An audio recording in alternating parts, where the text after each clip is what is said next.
வணக்கம். எல்லாம் வல்ல மூகாம்பிகையினுடைய அருளோடு இன்றைய சிந்தனைகள்.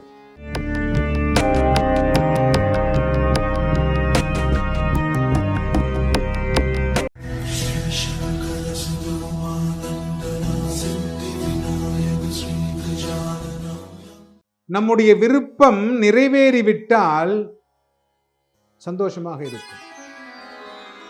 ஒரு போட்டியில் வெற்றியடைய வேண்டும், நாம் அந்த போட்டிக்கு தயாராக இருக்கிறோம், போட்டியில் வெற்றி அடைந்து விட்டோம் அப்படின்னா சந்தோஷமா இருக்கும். அதே போட்டியில் தோல்வி அடைந்து விட்டால் கோபம் அதிகமாக வந்துவிடும். போட்டியில் வெற்றி அடைந்தாலும் சிலருக்கு பொறாமை, அதாவது பேராசை வந்துவிடும். பொறாமைங்கிறத விட பேராசை.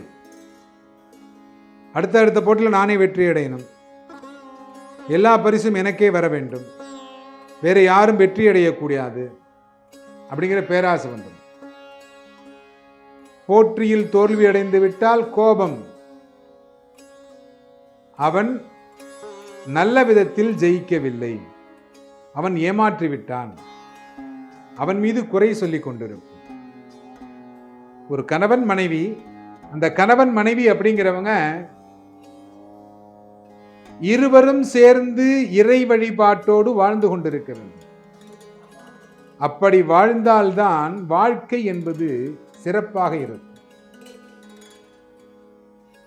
ஏனென்றால் இந்த உடல் புனிதமானது.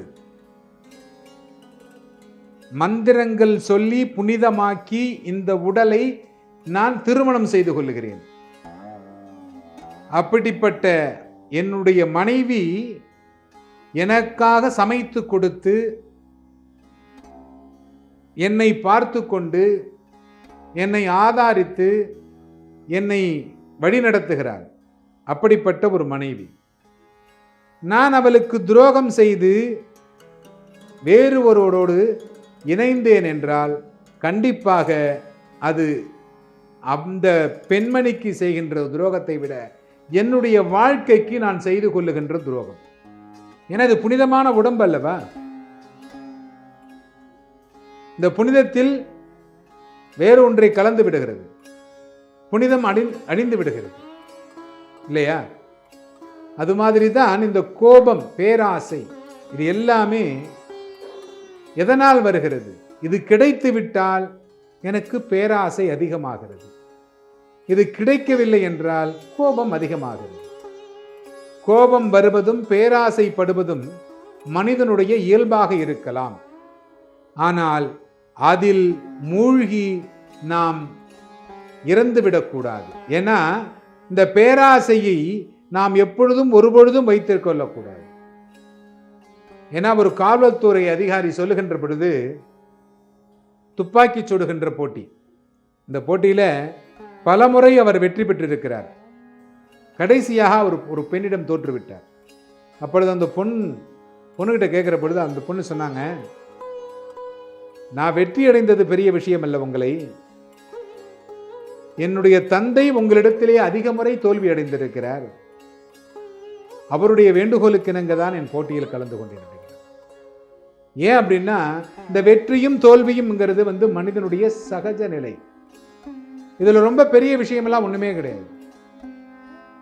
என்னை நான் சுத்தமாக வைத்துக் கொள்ள வேண்டும், என்னுடைய எண்ணங்கள் எப்பொழுதும் நல்ல விதமாக இருக்க வேண்டும், நான் யாரையும் துரோகம் நினைக்க கூடாது,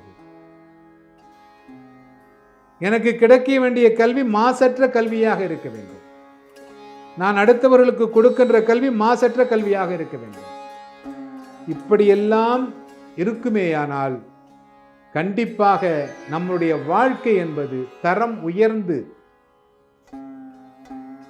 உயர்ந்து நல்ல விதமாக இருக்கும்.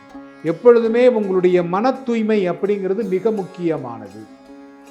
எதற்காக முன்பு ஒரு கதை சொன்னேன் என்றால், இந்த மன தூய்மை அப்படிங்கிறது யாரெல்லாம் வச்சிருக்கிறாங்களோ அவங்களுக்கெல்லாம் கண்டிப்பாக வாழ்க்கையில் வெற்றி என்பது கிடைத்து கொண்டே இருக்கும்.